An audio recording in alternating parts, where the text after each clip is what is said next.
प्रधानमंत्री नरेंद्र मोदी ने video conferencing के माध्यम से रोजगार मेले के तहत सरकारी विभागों और संगठनों में नव शामिल भर्तीकर्ताओं को लगभग 51,000 नियुक्ति पत्र वितरित किए।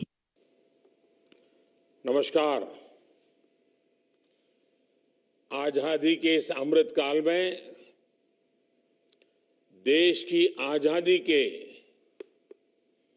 और देश के कोटि कोटि जनों के अमृत रक्षक बनने पर आप सबको बहुत बहुत बधाई। मैंने आपको अमृत रक्षक इसलिए कहा क्योंकि आज जिन युवाओं को नियुक्ति पत्र मिल रहा है वो देश की सेवा के साथ साथ देश के नागरिकों की, देश की रक्षा भी करेंगे। इसलिए एक तरह से आप इस अमृत काल के जन और अमृत रक्षक भी हैं। मेरे परिवारजनों, इस बार रोजगार मेला का ये आयोजन एक ऐसे माहौल में हो रहा है जब देश गर्व और आत्मविश्वास से भरा हुआ है। हमारा चंद्रयान और उसका रोवर प्रज्ञान लगातार चंद्रमा से ऐतिहासिक तस्वीरें भेज रहा है। गर्व से भरे इस क्षण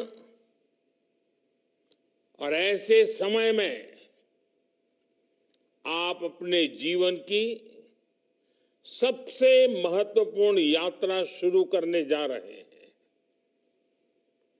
मैं सभी सफल अभ्यर्थियों और उनके परिवारजनों को अनेक अनेक शुभकामनाएं देता हूं। साथियों, सेना में आकर सुरक्षा बलों के साथ जुड़कर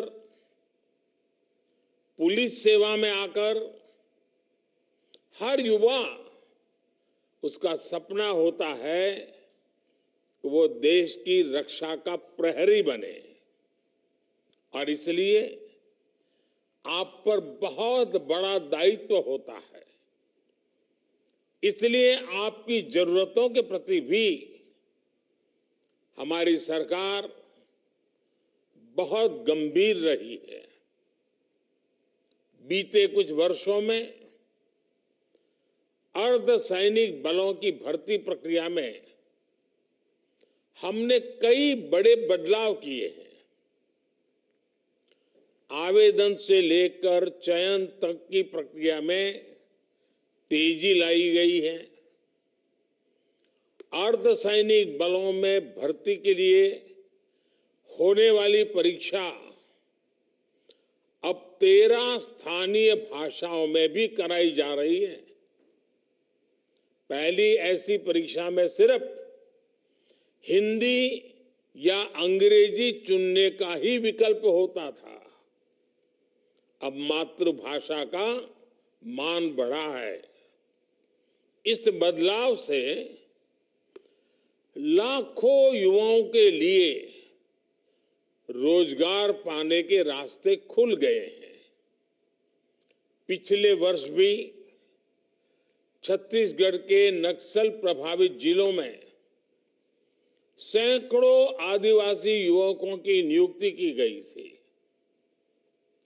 इन्हें नियमों में छूट देकर सुरक्षा बल में भर्ती पाने का अवसर दिया गया ताकि विकास की मुख्य धारा से जुड़े रहें। इसी तरह बॉर्डर डिस्ट्रिक्ट और उग्रवाद प्रभावित जिलों के युवाओं के लिए कांस्टेबल भर्ती परीक्षा में कोटा बढ़ाया गया है। सरकार के प्रयासों से अर्धसैनिक बलों को लगातार मजबूती मिल रही है। साथियों, देश का विकास सुनिश्चित करने में आपके दायित्व की महत्वपूर्ण भूमिका है। सुरक्षा का वातावरण, कानून का राज विकास की रफ्तार को तेज कर देता है। आप यूपी का उदाहरण ले सकते हैं।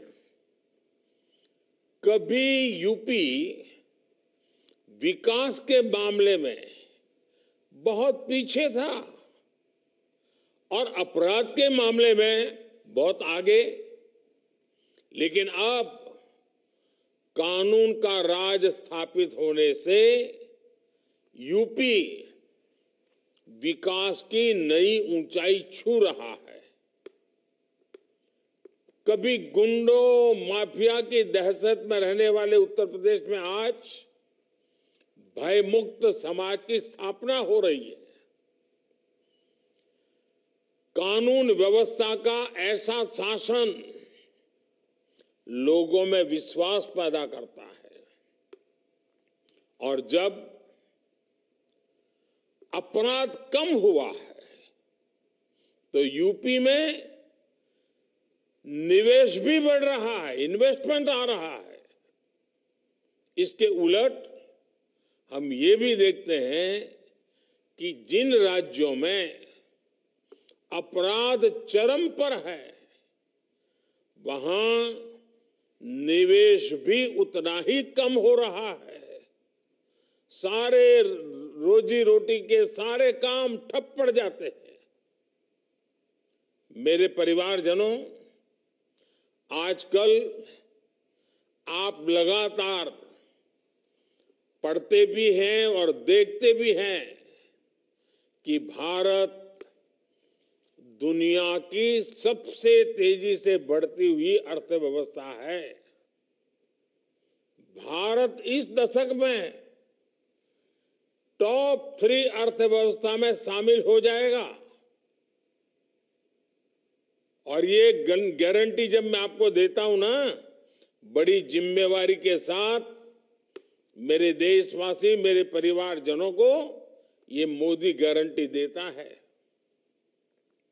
लेकिन जब आप ये पढ़ते हैं तो एक सवाल आपके मन में जरूर आता होगा।